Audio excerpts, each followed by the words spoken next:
All right, real quick on notes, because we're going to try to write about Poopy and Droopy eventually, but we're going to have to wake up Shep. He's been under the ice for too long. It's been like a month or more. Now, he hasn't really. In the book's time, he's only been under the ice not even 20 minutes, like less than that. He'd die under there for if they didn't have that tube. I mean, the compression of the water. I mean, well, there's going to be leaking water the entire time, but the tube has compressed air from the compressor because one of the state troopers, Alaskan state troopers, hooks a compressor to a tube and can feed it down. Now, they did this kind of stuff during 9/11. They also have done this stuff kind of probably on rescue. Whether the Coast Guard has it or the Alaskan state troopers probably took it from Blackbird because, for one thing, hey, that's valuable to the police department to have all this hose. And listen, they were never supposed to be on Blackbird's property. Joseph Blackbird's a Native American. They were never supposed to do that bust. But because a kid was almost, you could say killed, because a kid was almost OD'd. This is a kid that was a young girl that OD'd at a roller rink called the Ice Hole in Alaska. Because she nearly OD'd, they just went on the property anyway. Now, they could go by the tribal council later and explain what they did. And the tribal council would understand, they understand humanity. So Joseph has to pay a price later. But right now, they have to rescue Shep Dwight East, who they think is Archie Rector, because that's what his name is registered on the Garmin. And the dog's name is registered too. But the dog's name is not registered as Buster. He's registered as even a more general name. You guessed it, Rover. The dog's name is actually Rover for the Garmin, but the dog's real name is Buster. And Buster is the correct pronunciation. Buster is a German Shepherd. There's several German Shepherds that come about in the story. Right? So the little man, which is the dwarf, had the German Shepherd that got tasered, and the tasered malfunctioned and killed the dog. He had a name for the German Shepherd. It's in the book. There's also other German Shepherds, too, at play that are mentioned in the book. You have to read the book to understand. But the German Shepherd we're dealing with now is Buster. But on the Garmin, it says Rover, because it sounds like a dog's name more than Buster. I think so. Regardless, Shep is at first, he's under 20 feet of snow from the avalanche. By the time they get to him, they're able to lower down this hose that they got from Blackbird's property because Blackbird was making moonshine with his son. And his son is named Sonny Blackbird. He's like this young teenager kid with a motorbike that goes ice fishing and stuff with his friends. And also makes moonshine with his dad. And he brought some of this moonshine and made jello shots at a roller rink, which is called Ice Hole. The jello shots were held in like these little baggies and stuff and given out to other roller rink skaters and stuff. And this young girl got a hold of it. She was like 11 or something like that. And she OD'd. So they go on the property to get him because word around town turns Sonny Blackbird in. So Sonny Blackbird's on the run too. That can be a subplot too. And Alfred Greenwood, think of Mark Wahlberg, kind of a muscular guy, headstrong, wise, authoritative figure. That's who Al is planning to go back and find young Sonny and bringing him in, probably with a juvenile unit, but also with the help of Jonah Samuel Camden III. He may also have partners and stuff that specialize in juvenile. They can go pick up Sonny because you have a juvenile unit that would do that. All right. Now that we've explained all this cop drama, we have Shep at the bottom of this, it's like a cavern that he had fallen in, and just everything just avalanched on top of him. Probably slid in it. And that sliding and everything, the friction caused the avalanche probably to happen. In the story, it's like a flash. So you don't know what he's doing, he's just covered. But now you know from the vlog. This is not just a novel, it's also a vlog. So you get information from the vlog about the novel that may not be in the novel. So there's other people that'll read a novel in the future from writers, and they're like, yeah, the novel's good. Have you gone through some of the vlog of the author? Now, here is the main issue at hand. There's a second avalanche. Now, it does not destroy the hose. The hose still is connected to the compressor. The compressor is connected to Al's cruiser, which is running. It's the only vehicle running. The other one, which is Jonas Samuel Cannon III, that one's turned off so it doesn't create any friction or any more avalanche. Okay? The chopper comes in and lands, and the blade stops swirling as it lands.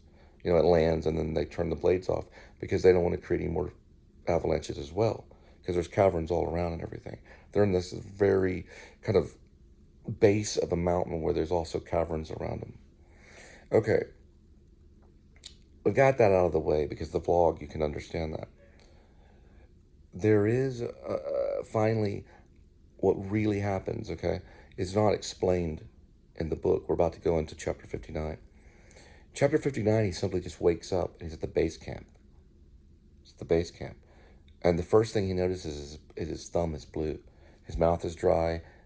He's got like caked ice that's, that had melted and then dried on his face. And he's still falling out. He just woke up. He takes this breath, and he wakes up and everything.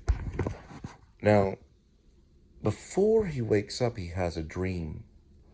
He remembers something that it recalls a dream. Probably he thought about it when he was at the bottom of this, avalanche cavern thing that he was trapped in. I also remember, as a small detail, he was listening to one of those eye touches. They're like almost like a shuffle, but it's an Apple product. It's called iTouch. It's actually an iPod, but it's an iTouch. I think that's okay to say for the title of it. But he goes through these songs before the avalanche, and one that he likes is David Bowie. And it's the song he's listening to is Major Tom. The problem is, after the avalanche gets him and he gets thrusted down the cavern, he has Major Tom on repeat. But he's not able to move his hands because of the snow, and the buds are still in his ears.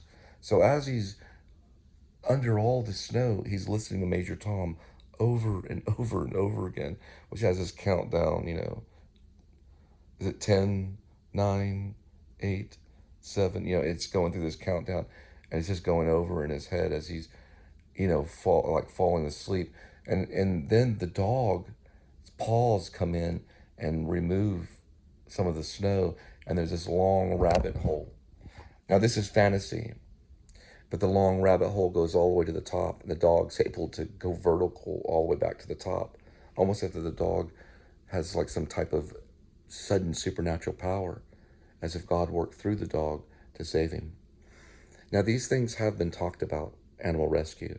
They have a great magnitude, that these dogs have done these amazing things to rescue their owner.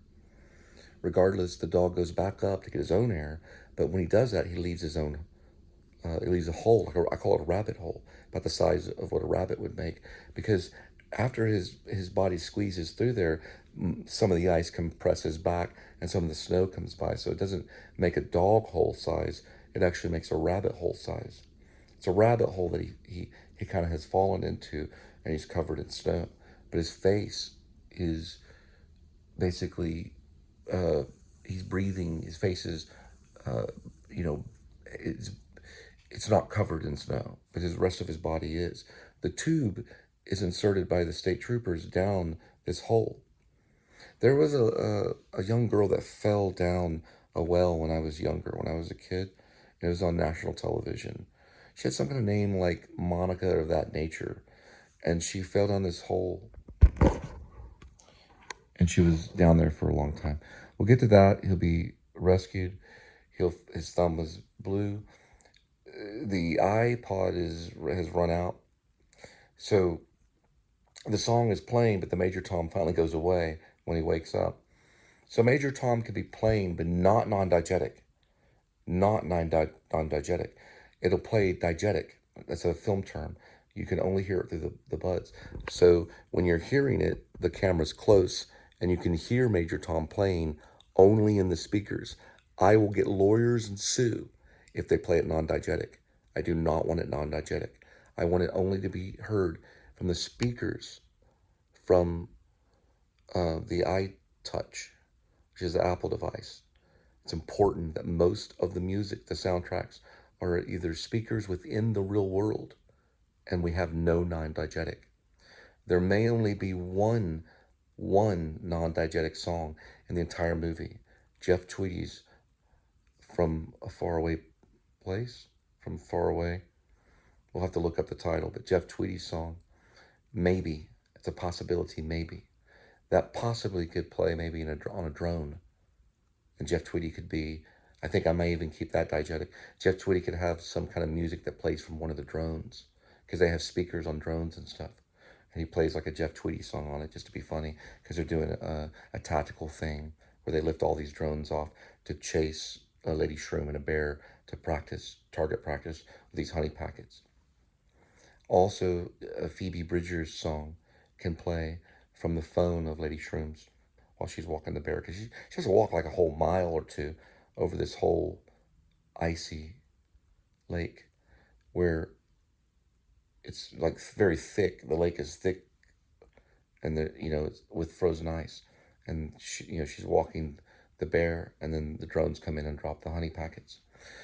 Regardless of all that, I like to stick to non-diegetic, and that's what you hear, right? You can hear that. You can hear this. You can hear the world, rather than non-diegetic comes in and it's what like the audience only hears and the characters don't hear it. I don't really want that in the movie. Maybe at the beginning or the end. Everything else would be diegetic. You just hear the sounds of what the characters hear. All right, that's important. This is quite the fiction, adventure story. Now, he's rescued, wakes up base camp. A little bit of dialogue maybe somewhere, we'll find out tonight. Then all of a sudden, he's at a diner called Fairbanks Diner with Buster. Buster gets a grilled sandwich. And of course, believe it or not, even though he's hungry, Shep only eats chips and salsa because his stomach feels weird. And he's craving like an energy drink or something, and chips and salsa. He's not craving a big meal yet. He runs into someone at the diner, Lady Shelby. He talks to her about a book that was given to him by Matt Deal. Matt Deal is a cop that's on the force. Matt Deal actually, I wanted John Cusack to play it. He's like an older brother one. He also commutes with the Lone Star Hacker and teaches him how to use this book to talk in code. So he shares some of this with Lady Shelby. That gets around to the dwarf. The dwarf figures out that he's a cop. Probably from that book. Because a lot of people in espionage or in spying and stuff, they understand how to talk in code. So he figures he probably had that book for that reason. And there's two different reasons why the Peter Dinklage dwarf character finds out that he's a cop. We're talking about Dwight East. Shep Dwight East. I want to say one thing about memory, because we're talking about that book. If you're an actor, it has nothing to do with memory. If you're a writer, memory does help, but it's not your lifesaver. Your imagination and your creativity is what's going to save you. It's not memory. You can memorize anything. It doesn't matter. It doesn't make you an actor. It does not make you a songwriter just because you can memorize every single song. We're going to continue on. Now, creativity and imagination is what you want. Is what you want to be blessed with. And sometimes they don't have the best memory, but it's okay. We want to continue on because Shep is trying to only improve his memory because he's going to be out there sometimes without the internet, but also so that he can communicate with, of course, the Lone Star Hacker, and so he can communicate with, you guessed it, Matt Dill, his older kind of brother on the force, that would still be on the force. All right. That way he has some kind of connection with his family, even though he is Archie Rector in Alaska. They changed his name. The Lone Star Hacker was able to do that. New social, new identity, everything. Now that he's in Alaska, and of course he's gone through this horrible avalanche, and now he met Lady Shelby, he talks to her about the memory book. She thinks he's kind of interesting, and for some reason she's like, "Do you mind if I just get your email? I wanted to get some more information about that book, and because I wait tables, and memory is like everything, being a waitress and stuff. I would just like to get a copy of that book, whatever." She just says that to get an excuse to get his email. She's also kind of works for the little man, the dwarf, which is Doc Shelby. So Lady Shelby gets his information, which is his email. And that leads to him figuring out the email is a fake email. Well, it's not a fake email. It's Archie Rector on the email. So he can do the research and find the history of that email to realize that that's not a real email because it wasn't used enough in the market, and all different types of investigation that the dwarf can do to find out that it's not, the Archie Rector is a fake name, even though it's legit in the computer systems. Because later on, when he goes and tells Al that's actually Shep Dwight East and it's not Archie Rector, Al goes by what's in the system. So he runs his social, he runs the driver's license, and all of that in the system says that he's Archie Rector. That's that person. I don't think Archie Rector has a middle name. I have to go through the book, but regardless, not everyone has a middle name, but we know that it's Archie Rector in the system. So there's an idea here in the story that they go by what they can only go by. He points at the screen. He tells the dwarf at the station. He points at it. He shows him the screen. I can only go by because he keeps bugging him and saying this guy's Shep Dwight East. He's this cop. Now there's two stories that the dwarf sees. There's two media stories, kind of like on CNN or whatever. There's these two famous stories. One's local and one's coming out of Fort Worth. The Fort Worth story that he finds is that Dwight East, I believe his name is Shepard Dwight East, is found out by Internal Affairs to actually be a corrupt cop and is being tried for possible murder. And that's why he has to run to Alaska. And also, he turns up missing. So they're hunting for him because he has to stand trial.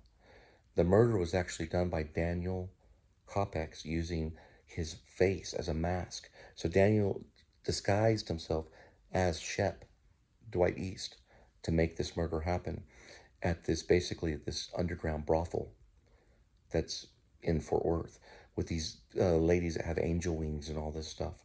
It's very like evil and underground with like David Bowie's Black Star music is playing and all this weird stuff. And they go there and there's people are drinking, dancing on tables, and it's very dark, but very like ritualistic, pretty much satanic almost. And Daniel had gone there many times, but in one night he goes there as Shep with the mask on, and we see that scene. It's a revolutionary scene. Now, in that scene is when another migrant goes missing, another male migrant, and usually they are light in the loafers, okay? And another one goes missing, but yet he's dressed, and his face looks exactly like Shep Dwight East. We're not talking about the migrant. We're talking about Daniel. Daniel's face looks like Shep. He's wearing the mask of Shep Dwight East, even though underneath he's Daniel Kopex. So what happens is Daniel committed the murder and blamed it on Shep so he could be blamed for all the other murders. It's kind of Blowout a little bit if you've seen Brian De Palma. Blowout's a great movie. It's one of my favorites. It should make my top 11, but it made honorable mention. I put a lot of European films in my top 11. Now, here's an important aspect. We know that Shep at that point, because the audience can see that, and there's irony involved. When the audience can see something the characters don't know, or the vice versa, that's where irony happens. You can argue with me. You could say that only what the character knows in the audience. Regardless, it can be flippant, okay? Flippant irony, we'll just call it. Let's make it up. Here we go. So the connection to Alaska and Fort Worth is important as well, because they're going to form a team to get Daniel and to prove Shep's innocence. Shep eventually falls in love with Lady Shelby. Lady Shelby, the reason why the dwarf wants to prove that Shep, or wants to prove that Archie Rector is Shep, is so they can have him arrested and he can break up that marriage. It's not really a marriage, but it's an affair. So he can break up that affair and get his wife back.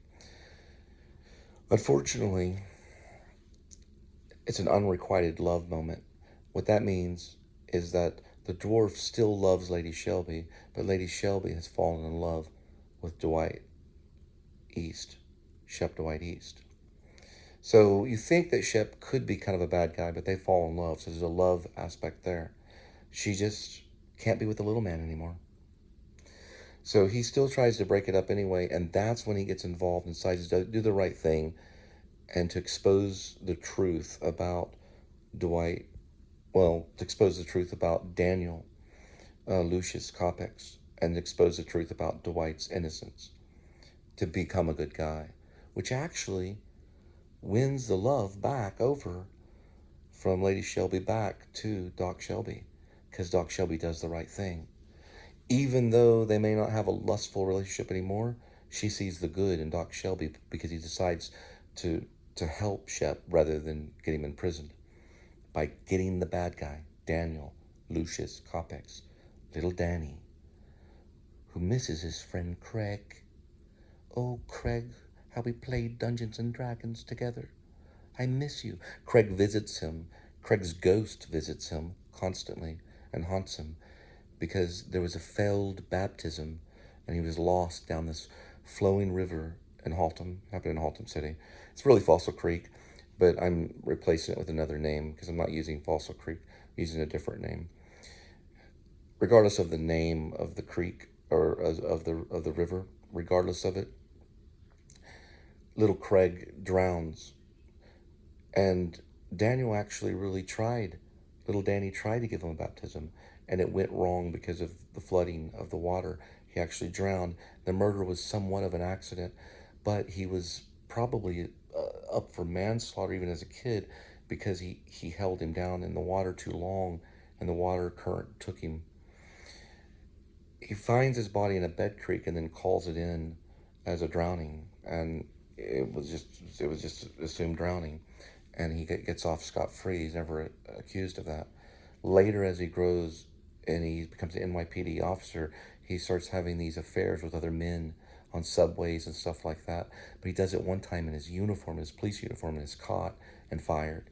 Then he goes even darker and starts hacking in all these other departments all around the nation. And that's when he just starts to get to target these migrant wanderer, these young hustler. They're not really boys, they're more like young men, like in their early 20s and stuff. He goes after them, has an affair with them, has an intimate relationship with them, and usually chokes them or drowns them in a nearby river. The last one that happened in the book was by the Trinity River, not too far from where I wrote it. Okay, so we have the serial killer, Daniel. He gets caught eventually. The team can't really imprison him. They don't have the ability to prison him. They don't have their own prison. So they notify the FBI with all the evidence they need, pretty much through email, through one of the lead FBI agents that they're working with. They capture him, and they don't know how to really make sure that the FBI agent gets him. So stripping down his underwear, they chain him to basically where that thing that says Empire Disposal. It's the dumpster in the private lot behind the 7-Eleven where Droopy slept and where Poopy once slept when they were homeless. They they basically chain him to that dumpster, and that's where he's found out by the FBI agent. I thought Sean Penn would be good to get him. Sean Penn would be a good FBI agent. And they get him there at that dumpster in Fairbanks, Alaska, behind that 7-Eleven. Why they take his underwear off is probably to punish him a little bit so he can suffer the cold a little bit. And they also know that the agent's close by. And they can monitor the agent because they monitor the FBI as well as the CIA and any government agency. Anyone has the right to form a militia according to the United States Constitution. So this story does bring about the importance of upholding the Constitution. And what's the most important part of it? Speaking.